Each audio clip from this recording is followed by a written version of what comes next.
welcome to the Lost Chill podcast. I'm Katie. And I'm Kimmy, and we are your lovely hosts here to talk about all things book. And this week, all things Kristin Hannah. Have you ever read a book by her? Maybe one or two or five. I don't know. Casual. What about you? Yeah. Kristin Hannah holds a special place in the Lost Chill's heart because The Four Winds was one of the first books that we pretty much reviewed on this show. Yeah. That was a long time ago. Oh gosh, and it just provokes such strong feelings that I feel like it's one of the books we remember the most because it was such good discussion. It was. And that was also a book that we didn't really even necessarily agree upon either. Yeah, I remember making you cry. Just kidding. I blew your mind a little bit. You did. That's okay. And maybe you'll do that tonight too. I think I'm going to surprise the shit out of you, but that's fine. I'm so intrigued. Yeah. So intrigued. We just finished reading The Women, which is Kristin Hannah's newest book, all about Frankie's expedition, we'll call it. Expedition into Vietnam, Expedition Everest. I mean, I don't think it was quite that fun, but it was definitely not a fun expedition. Who says expeditions have to be fun? I thought they were more exploratory. I don't feel like she was really exploring. Maybe you're right with that. Maybe expedition isn't the best word, but her experiences in Vietnam as a nurse, as one of the very few and far between women that saw combat, but she doesn't call it combat. I call it combat. But well, it's crazy to me, especially for us, the whole way that they were treated for like her not seeing combat. I feel like we, of all people who read this, might have like such a better understanding because we experience basically super similar trauma with our jobs without actually being there, quote unquote, and we understand the toll it takes. Because Katie and I, we met when we were both first responders as emergency dispatchers, which she still is. I am no longer in that line of work, but it was a huge thing. It's a huge push that they're still working on laws to categorize. I have really great news. As first responders, yes, Caitlin? Tomorrow. I don't even know what day tomorrow is. March 15th. March 15th. Colorado is officially signing into law that dispatchers will be first responders. As of tomorrow, the governor will be signing that into law, and I will be going down to the Capitol to see that signing. You're so precious. Yeah. I love that. So that is like just to say even furthermore for how Katie and I especially like we understand that you don't necessarily have to be on the literal front lines to be affected the same way. Like we are probably even less than Frankie, honestly, except you go out sometimes now. But a lot of times it's very much just via the phone and you're just hearing this. Like, so no, you're not seeing it, you're not physically there, but you can still be so traumatized by that. And you still make such a difference and do so much. And that's such a great point. I didn't even put that two and two together, that maybe that's why I totally thought that she was, I considered it combat when she was like, it's not combat. I didn't see, because I think that somebody actually directly asked her at one point, did you see combat? And she was like, well, no. And I'm like, girl, you did. She did, especially so they were bombing your hospital. Right. You guys had to turn the lights on and do surgery on the floor. Right. And it was like, that was normal for her for so long. Right. I don't know. Oh gosh. I was just crying I finished that book today. Me too. Oh, good. Actually, about an hour ago. That's funny. That's good stuff. Yes, life is crazy. Yeah. Yeah, so this whole story I thought was pretty incredible just to go through. Like, it's called The Women. The main focus is one woman, Frankie McGrath. But she obviously crosses paths and help talk to and leans on and has lots of other women friends. So it's like not solely about her, but we don't really get any other perspectives at all. So it was crazy. I feel like the craziest part, though, which I think is just like a huge point that this book is making, was it's, so much of it, the focus is on war and Vietnam War. Like, it's never not the focus. The craziest part isn't even actually being in a war zone. It's almost being home was the more shocking and disturbing part, I think. Yeah. She experienced a lot of what, unfortunately, I think a lot of soldiers and military personnel deal with once they come home from a war zone. And it was really hard to read. I've had some firsthand experiences with PTSD in my family and being married to somebody who had that and or who I assume still has that. So actually very real for me because I had those same experiences with without getting into too much detail because it's not my story to tell but with finding a person I was married to on the floor reliving experiences from Iraq and it was very similar to what she was experiencing which was kind of crazy because it was almost I don't want to say validating because it wasn't something that I was personally going through but it was like okay so this wasn't normal either but it definitely happened to more than just one person you know what I mean so And I do feel like we learned so much about the effect of war on mental health from Vietnam War, like we as a collective people. And so I think that was especially interesting. And it's something that happens a lot in mental health, I think, where she couldn't talk about it almost or was too ashamed to talk about it. So she felt like she was alone in that. And I feel like we see that a lot. And like this was a big kickoff of it because it was so many people were affected, but we're still seeing it all the time with like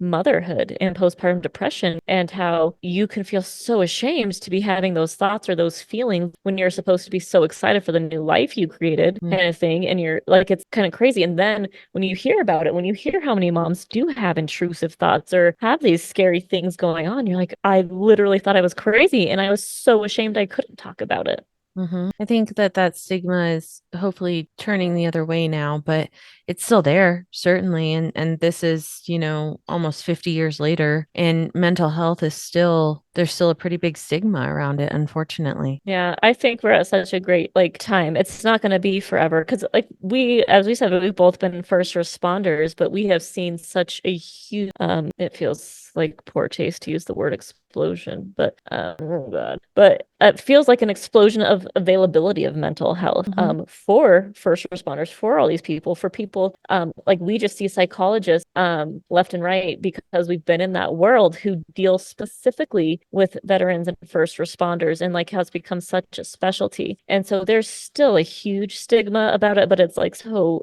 insane the fact of how available it is now. And how much they do make it open to people and how much they are realizing, like, at least the times I've seen, no one's writing someone off. I mean, obviously, there are male and female, you know, firefighters and police officers and dispatchers, but no one is like, I mean, I don't ever see the sexism in that aspect of like, oh, there's no female cops like she saw in the book, but I am seeing like no one's like, oh, you're just a dispatcher, you're just a civilian and doing that. They're making it open to everyone, which I think is so awesome. Let's talk about the boys in this book. I know it's the women, but let's talk about the boys in this book. What did you think about Rye? Oh, let me rephrase that He question. wants to be rye whiskey. That boy's rye bread. Just throw him in the trash. Rye bread is gross for the record. Yeah. Let me rephrase that question. What did you specifically think about Rye before you realized what that jerk had done? Did you like him? Yes, I too. did. I did too. So the other thing, just to like tie everything that I've been obsessed with together lately, one thing that was super crazy to me was I just read The Bolter, which that was about like how society and this whole woman's family kind of exiled her because she had like 5 divorces. Like, oh, so scandalous. But so much of that book talked about it was the British society and during multiple wars and just how promiscuous they were, especially in high society. And they were like, they preferred, they didn't mind if you had affairs as long as you were discreet about it. And the other big no-no was you had to have affairs with other married people because they were married, so there wasn't as much risk of them breaking up your marriage because they're going to keep their marriage together. So the big no-no was affairs with single younger people who would want to take you away and want you to get divorced so they could marry you. That's pretty And scandalous. it was scandalous. And like that wasn't even her. That was just like the whole culture was talking about. And a lot of it, they actually talked about both world wars in there, but they were talking about how like the girls just had to make the boys worth their while and they never knew if they might die. So they couldn't let the chance passing by and they were just all hooking up left and right. And so a part of me like was thinking, I'm like, I don't know, I haven't looked that much into it. Like, is this really the British culture more so, even though they like wanted to be discreet? It was still happening. Like, obviously it still happens in America, but it was just so much crazier with that happening. And the other interesting thing to me in The Bolter, and that's a nonfiction book about Idina Sackville. She had a bunch of husbands. Most were British or Scottish, technically. But they were all having affairs and she was having affairs and it would like just end for like almost other reasons. The one American she married was the only one who got jealous and was like trying to shoot all her the boys she was having affairs with. And so I'm like, so is monogamy a super American thing? Or like it was kind of mind blowing. So like that was kind of something I was thinking about in this book too, because it was talked about how she was the good girl this whole time. Frankie in The Women was this good girl and she was a good Catholic girl and she didn't want to mess around with anyone who was married and that kind of thing. And it was just interesting to me. Because I'm not saying what's wrong or right, but I can see in war times with people dying constantly, how people might want to put their morals aside and live for the moment if they think they might actually die tomorrow. You know She what I kind mean? of did at one point where, I mean, with Rye, she was losing her virginity in Hawaii and she's like, "What? I don't know if tomorrow's promised." And that sort of Right, almost right. twisted her arm in that. And I don't think she would have though if she knew he was married. No, I don't think so either. Yeah. And so again, it's like it is. So I guess it is, you're right, that some of that mindset, but not fully for her. But it is just super interesting to me. It's very interesting. And, she was definitely of a different class than he was as well. Hmm. And I think that that is even more interesting with what you're saying about with the Bolter, because that was something that she was so against, but like he obviously had no problem with it. Oh my gosh. It makes me so mad the way he like worded things to lie to her, you know. About like when he said, So I go I'm ahead. not engaged In Hawaii again. because he was married. Ugh, Or I can, rage. I will love you until I die or something I'm like that. afraid I'll love you Oh, until I die. I'm Yeah. afraid I'll love you until I die. Yeah, that was Mm. rough. In It was. hindsight, it's like, oh yeah, uh-huh. Did you know that he was going to be a POW? No. No. Okay.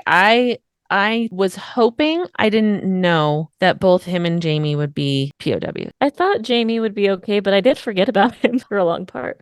I did not forget about him because I really liked him for whatever reason. In my mind, I pictured him as the guy from Grey's Anatomy, the redhead. You know who I'm talking about? Who Christina's initial boyfriend, she was gonna marry him, Wait, what the was Irish he? guy. But oh, You know who I'm talking about? yes, I yes. can't think of his name. I can't think of his name. It's been so long since I've watched that. Me too. And he's still actually, I think, on the show because I've seen him on commercials recently. But that's who I pictured in my head as Jamie. And Oh, so I like precious. really liked him, even though he wasn't, I don't know. I liked him too, but I didn't get attached to him yet. He did great things, but like when you think about it, of the like stuff that stuck with her, Jamie said something, and that was when they were already gone, like already in Vietnam. Hmm. What was it, like be brave or no fear, McGrath? No fear, McGrath. Yeah. So he said that stay with her forever. But Rye also said something, and like he was the one who set her off on that track because he told her that women can be heroes too. Which I also loved. And that's why I loved him. Damn it. He really pissed me off. I did not see that coming. The second betrayal. Yes. Ugh. We I all didn't see trusted him twice. I didn't see either betrayal coming, honestly, because I was like, oh my gosh, what is she going to do? Like, she's going to meet him at the plane Oh my and gosh. she's going to have to explain that to her fiance. And what is she going to do? Who's she going to choose? She has this baby, blah, blah, blah, blah, blah. Lo and behold, she doesn't have to choose because he's a dirty, cheating bastard. That was so upsetting. So upsetting. And did you also catch the part? I'm smiling because it's bringing me back to the secrets we kept, but it's also the worst thing ever possible. So I really want to cry. The part where she tried to blame her miscarriage on that betrayal. Yes. And that was devastating because if you remember in the secrets we kept, Laura, sorry, it took me a minute to think of it, but then I remember it's the same character as in Dr. Zhivago and the author. Laura was in their labor camps. I forget what they're called. But she's in their labor camps, and they told her that her Boris Pasternak had been killed, and so she had a miscarriage, and like blamed that depression. And it was kind of like a way to manipulate and torture her. And so this was just a different kind of betrayal, was in a different kind of grief that she thought triggered her miscarriage. And so when I first read that, I like thought about it and like just how powerful emotions can be and how like physically heartbreaking and just and everything. And then it did later come in that she believed that it was probably more likely Agent Orange Mm-hmm. and Yeah. that a lot of them were dealing with that. But my first initial reaction that was speculated from her, from Frankie, was the grief. Mm-hmm. Yeah. And I think that unfortunately with a miscarriage, because usually you don't really know the reason why behind it, Right. you're just looking to place that blame. I've had a miscarriage before. I was totally looking to place that blame and find something tangible to be mad at. And I mean, that was Well, there for her. It was happening at the same exact time. yeah. Did you ever hear the Taylor Swift song Bigger Than the Whole Sky? If I did, I don't remember it. Like she is not commenting about it. It's on Midnight's the 3 a.m. extended edition. Like she's never like confirmed or denied, but a lot of people speculate that it is about miscarriage. And the whole verse was like, did some force take you because I didn't pray? Did some bird flap its wings over in Asia? Like Mhm. it's like what could have caused this horrible thing? Yeah. And I think anytime something that traumatic does happen, it's just human nature to ask and wonder why and to think. I think that kind of also makes you think that in another life it could have been different and something could have changed it. Mm-hmm. Mm-hmm. Absolutely. It was a very heavy book, but this was the first Kristin Hannah book that did not make me sit in a corner and bawl my eyes out. I did not cry once. Really? I was a little weepy all day today as I was finishing it, but about to have a little monthly visitor. And so I was like, I'm a tough, strong woman. It's just my monthly visitor. Women can be heroes too.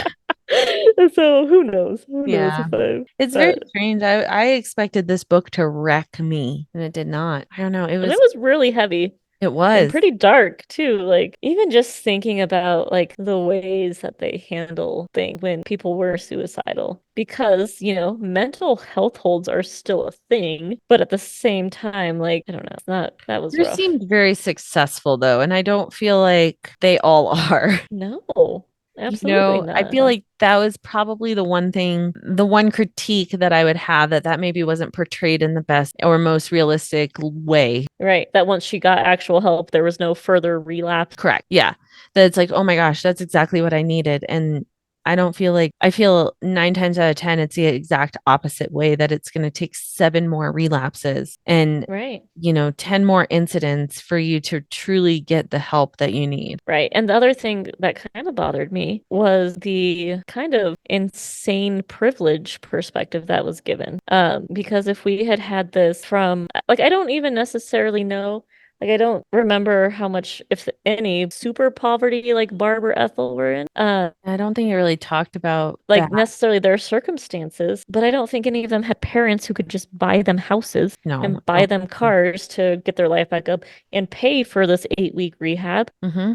And so again, like for one, for it to be so successful this first time that she does get help, but also to just have all these avenues set out to her, that's honestly rare, more rare, especially the house stuff that But it wasn't rare that's then. That was normal in that time. I don't want to say normal because, well, like, yeah, because house costs $10. I was actually thinking about that. I was like, there's no way in hell people could do that. I mean, middle class people could do that for their children today. Right. And especially with the way that housing prices are, that was such a luxurious thing in that time. But yeah, I think that that's an excellent point. The socioeconomical standpoint of all of that was not the typical. Yeah, yeah. And I don't know, because even like the things I think about with like Rye, which we didn't get into his actual life, because when he came back home and she followed Rye with his wife, all they really said was that it was like a bunch of veterans in that neighborhood. But the way he grew up in Compton with his dad, where his like business shut down, and apparently they didn't have the bank take it, and he just lived there in the dark. I That don't was know. weird, but I'm like, Very weird. also, there's a lot of poverty too, I would assume Yeah. to not be in business and then just basically crash there at that point. Like, that was weird. Yeah.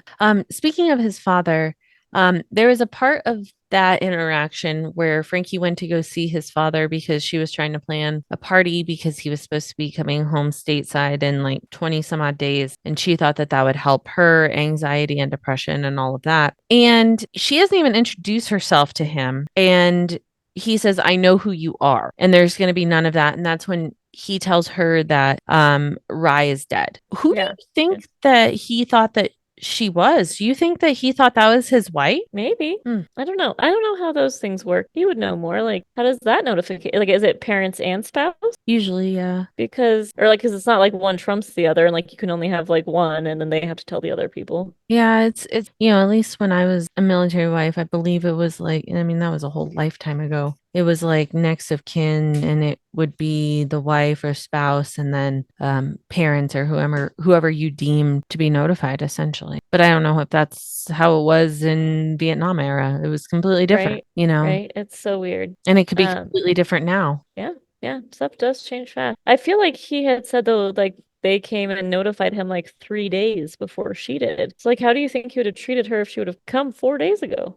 Right. Is that kind of why he was so crotchety and dark and Could have been. sitting there in shadows? He I lost mean, his he, son. Oh, I don't know. There's that interaction, I think, was probably just put into the storyline because there needed to be a way to notify Frankie that was plausible on Rye being dead, quote unquote. I also didn't like that the way that happened, that they were like notified that he was dead with no remains. Hmm. And then he wasn't, because, and it didn't come up for her. And I feel like it should have, because that was the exact same thing that happened with her brother. I And didn't even so, think about that. yeah. And so I'm like, if that would have happened and happened for like multiple people, like, why was she not looking for her brother at every veteran she ran across and thinking that he might be alive or he might come home? I was so fixated on Jamie and Rye that I totally didn't even put the dots together that her brother could have been one of those people too. Yeah. Yeah, that's a Yeah. great point. I didn't even think about that. And I feel like someone with that kind of grief, like it almost makes it hard because you do not have that closure. And so she didn't have that closure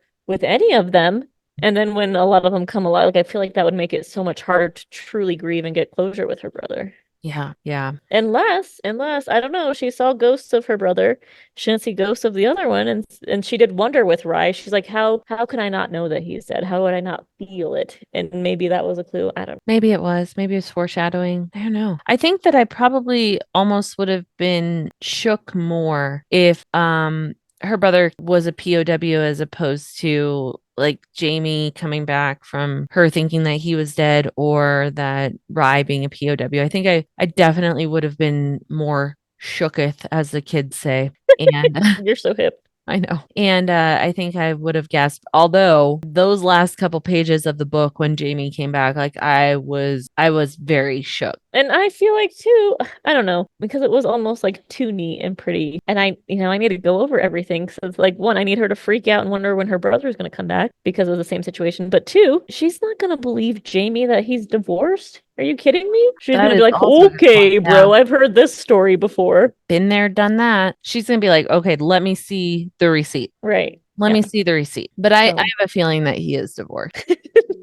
I do. Because his from what it was described at the end, his physical appearance had changed and that can be jarring. And I think that she was unfazed by it because she saw so much trauma, so much physical this I don't want to say dysfunction, but so much physical disfigurement that she's unfazed by all of that. And she's like, no, you're still the same person. And so I think that while that might be a hurdle in other relationships, I don't think it would be a hurdle for her. right. Yeah. No, I agree with that. I could see that. Yeah. Still mad about Rye. So, did you like this book? Oh my God. This is tied with Drowning for the best book I've read so far this year. Really? I knew that was going to blow your mind. I know, because you are a self-proclaimed I hate war stories girl. Um, And this was a lot. Are you less that now? huh? Are you less of that now? No. I think because this had such a medical component that it didn't feel so combat-y. I know it's very strange, but Wow. Okay. She saw combat. You just said so yourself. I get that. I get that's very contradictory. Now you're just but proving all their points. Oh my damn gosh. it, I just took one step back for women. Fuck. Um, No, it had such a medical component that it didn't feel like a war book. It felt like MASH. I mean, and she references MASH in there a couple times, but this is honestly what it felt like to me, and it was just a really well done book. I was expecting to be wrecked and I was expecting to cry my eyes out, and it's okay that I didn't. That's probably why you liked it so much. Maybe. But I really wanted to just like sit down for hours and read this book. And I was like I mentioned earlier in the podcast is this is a really busy week, so I wasn't able to do that. And so I had mentioned to my husband last night, I said, I just really want to sit down for a few hours and just like really dive into this book head first. And I was like, you would be shocked to hear what this book is about and that I'm saying these things. And he's like, what is it about? And I was like, Vietnam War. And he's like, what? When do you like that? And I was like, but this is different. This is Kristin Hannah. totally different. Oh my So,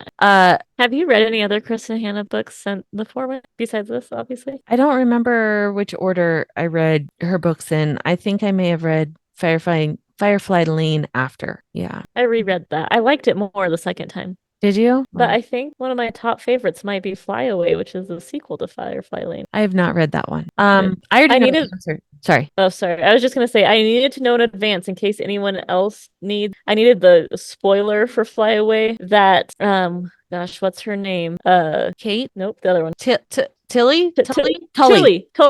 Tully. I needed confirmation that she did not bond in grief and steal Kate's husband after she died. I was very concerned, and she did not. Okay. She did not. But I was like, if that happens, like I will hate that book.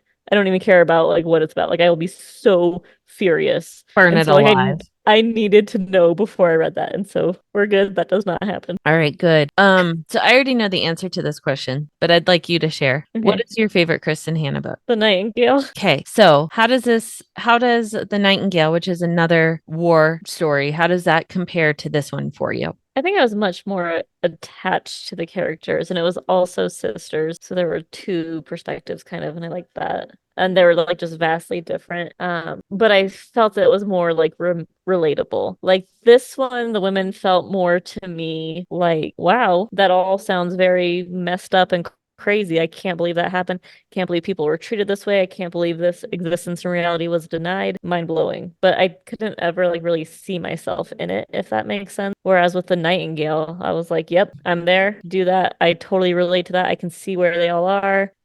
It just felt more like actual human experience and could put myself in their shoes better as opposed to being like what a fucked up time in human history. Mm-hmm. Have you read The Nightingale? Yes, I liked Did you it. like it? I did. It wasn't my favorite, but I definitely enjoyed it. There hasn't been a Kristin Hannah book that I've read that I'm like, this did not finish. No, it just doesn't happen for me. The caliber at which she is able to pen a story is just it's one of the highest. I would read her grocery list. We'll go there. You're so cute. She does take the time. She doesn't just churn them out. Like she takes her time. Did you read the acknowledgments at all, or I didn't read the no? acknowledgments, but I read the author's note. I can't remember if it was in there or which one. But did you happen to read how she was saying how she wanted to write about the Vietnam War when she first began, but she just did not have the experience or maturity to do it yet? Yes, that was in the author's note. Okay. Yeah, so I thought that was super interesting. Yeah. I mean, I thought that she did an amazing job. I'm sure it took a boatload of research and whatnot, but I think it's just well done. Did you Yeah. like this book? Yes, I think on my ranking, it's hard because of how much I love the Nightingale, but I think I almost like her contemporary work more than her historical work. But it's hard because my stuff is so skewed. Like my very tippy top is of course historical fiction. That's the Nightingale. My very rock bottom, it's way down here, you can't even see it, is the Four Winds. All the You historical did fiction. not like that one. I got worried at times that this book would go the same way. And I appreciated that it didn't because, again, there's that whole thread of communism, which The Four Winds is very pro-communism. And this book was bringing it up because that's what they were fighting in Vietnam. But I did appreciate that that was never really the theme. The theme was more so just the absolute insane division in the country and how betrayed people felt and how everything they believed was suddenly brought into question. And so I appreciated that it was not so specific with these beliefs, with political beliefs, and not so just in your face like the Four Winds was. I did not appreciate that. Yeah. Because honestly, that sucks more. Like, I think this book was absolutely accurate. Like, without even the actual specific labels aside, the fact that no one can agree, everyone just hates everyone, like, it was giving very, right now, Mm-hmm. very 2020 I thought about 24. that too. And like, it doesn't even matter. It just sucks how much everyone hates each other and is so divided and feels so strongly about it. But if it's any sort of consolation, because I thought about that as well, it does swing in the other way, at least historically, that people, either an event or a political phenomenon happens and it swings back in the other way, that it's more middle ground and that people start getting along again. And I think eventually we'll get there, because if, like, you think about the 90s, I mean, there was still some polarizing political events, but it was more so I didn't sleep with that woman, instead of, what Vietnam was essentially, and it circled back around to everybody getting along again, for as well as people can. I don't know. You and I were polarized by that time, and we still are. Because, like, you will not admit and see reason that Backstreet Boys are so much better than NSYNC. And I don't know. I don't think we're ever going to get past that. We're so divided. I don't care that Joey and AJ are doing some weird tour together. Did you see that NSYNC reunited? For what? Where was that? I have no idea. I actually haven't even. Oh, I think it was yesterday that this happened, and I haven't even had a chance to even look into what happened. okay. Yeah, I did see it, but I was like, what is this? I caught a headline while I was looking at the snowpocalypse weather that we have going on in Colorado right now. So, anyway, sorry. I got to lighten the mood sometimes. That was pretty But good, though. so true, though. Yeah. Um, No, it's not. yeah, so I definitely will keep reading Kristin Hannah for sure. And I do want to get into more of the backlog, because I think a lot more of the backlog is the contemporary, which I think I prefer, but I keep mean, reading. my favorite is The Great Alone. And that's kind of, I mean, it's not set around a historical event, but it's set in the 70s, I believe, is the time period. Very 70s or historic. 80s. Yeah, a long time ago. Set in the 70s. So, I mean, it's not set around a specific period, but it's one that's definitely my favorite. Love it. Good. Well, the good news is I think that Kristin Hannah does know her worth and know her caliber and know the quality she wants to put out. So I think we got at least 3 years before we get another one. Not that like, not that we're waiting, but we are, you know what I mean? Mhm. But that gives us time to go through the backlog, because sometimes it is hard for like the yearly authors when you're like, I've got TBR mile deep. You're churning out these books. I'm never gonna get to your old ones because I'm still catching up on your new ones. So I kind of like, I don't know, like I like it. I like her pace. Gives us time because she does have a huge backlog.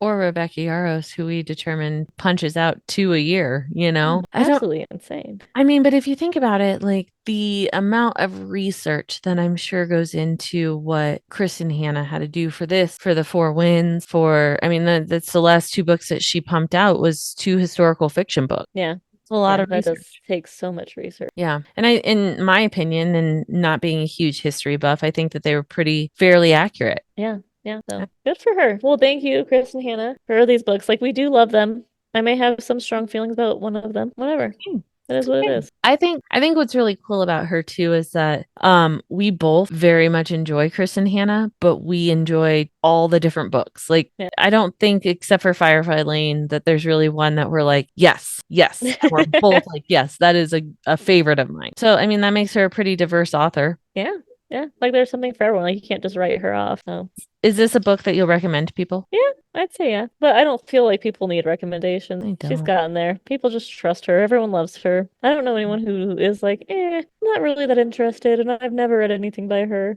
Usually they're just like, oh, sign me up for anything she puts out. All my book clubs, all my coworkers, everyone. Yeah, it's he's looking at me like, yeah, Wrap it up, I mom. hear it. I will say that like I may start throwing it in there. My little recommendation tagline. I'll be like, it's better than the Four Winds. And then all the people who love the Four Winds will be like, wow, this is gonna be amazing. And it'll Meanwhile, be your bar is pretty low for that. Meanwhile, your bar is in oh the my the gosh. basement. My bar blew away in the wind, okay? On. It's just tumbleweed rolling across the Kansas plains. Correct. It is a dust bowl. It is an actual dust bowl. Yeah, so all right. Oh man. Um, Well, good. I need an update on Dr. Zhivago. I honestly, so I was trying to like, so when I read multiple books at a time, I like either have like a daytime book and a nighttime book or just different. Because we did have a deadline with the women, I stopped reading Dr. Zhivago. I maybe got like two more chapters in which the chapters are so long with, oh my God, long chapters. But like, it's just so, it is so superfluous. Like the chapters are again are so long. And then I read the spark notes. I'm like, I feel like I missed something. And I'm like, no, I literally got all of that. It just like literally only takes a paragraph to describe what he went on about for 40 pages. How, Oh my, remind me, this is like a 600-page book, is that right? yes, Oh yes, my it God. is. How far are you in now? Like 150 pages? I'm also like 25%. I don't know. Yeah, I don't know. I don't know. Oh, man. All right, It's I'm gonna rough. keep checking in until you're done. I expect a full book Well, the report too. library's taking it back and they wouldn't let me recheck it out because How there's many a wait people list. are waiting for There's a Dr. wait list. So Zhivago? I'm hoping I can just knock it out before March is over, but we'll see. How many people are really waiting for that book? Right? They wouldn't let me check it out again. So I have to. I mean, I could have gone airplane mode, but I don't really want to do that. And I'm going to start other books. So I'll wait till I get it back. Yeah. So I'll let you know, and then you can start checking it again. So I'm Oh, not going to check it out 3 times. The next no. time, if I don't finish it in time, then that's just a sign that I'm just not. But I will try. I try to give myself like page deadlines. I'm like, all right, this expires in 10 days. Yeah, 600 pages. Like that's 6 Yeah. maybe. I don't know. That's hard. I don't math. But I try to do that, and it's still. No, no, it's so What are hard you right reading now. now? I just literally finished this book an hour ago. Oh, nothing else. Yeah, I just finished this book today and I am not reading anything but Dr. Zhivago. I'm gonna read The Testaments next, I think, which is on my TBR. The Testaments is the sequel to The Handmaid's Tale. Oh, okay. All right. Very good. Actually, it's the New Testament, the sequel to the Old Testament. Just kidding. Sorry. Okay. Anyways, All right. I haven't decided what I'm reading yet. I had a whole bunch of holds come in and lapse and you know the dance. So there's that. do-si-do. Do-si-do, motherfuckers. It's like yippee-ki-yay, motherfucker, but with a do-si-do instead of a yippee-ki-yay. Yes, they do both utilize her motherfucker. Have you not seen? Hey, cheers.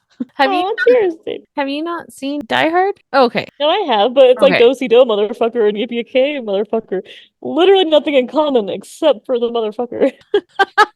So, like, yes, Katie, I get I have that it. problem lately. I don't know why I'm mansplaining things.